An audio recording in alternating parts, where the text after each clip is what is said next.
This is a pineapple guava. I really like this guy for a little bit of interest here. So it's got a cool name, pineapple guava. It does have fruit. And the fruit really blends in. It's not really anything that's attractive. You kind of have to look for it to find it. It does have very unique, pretty flowers when it is flowering in the spring for a short period of time. It's not totally covered in it, but you will definitely see them. What I like to do with this guy is let him grow to where he's a little bit taller than some of the surrounding shrubs. It's got a beautiful kind of olive green foliage to it, and then the underside is a little more silvery in color. This here is a little bit older growth. The new growth is even prettier olive green, so it stands out just a little bit from the other shrubs.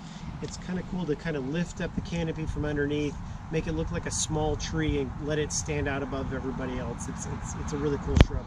It is evergreen. It's not going to die back during the winter. There's no real insects or diseases that attack it. It is not deer resistant, so you don't want to plant it with any deer or anything like that. It's got the cool flower, and it can get to be larger. So if you don't prune it, it can get to be 10, 15 feet tall if you don't do anything with it.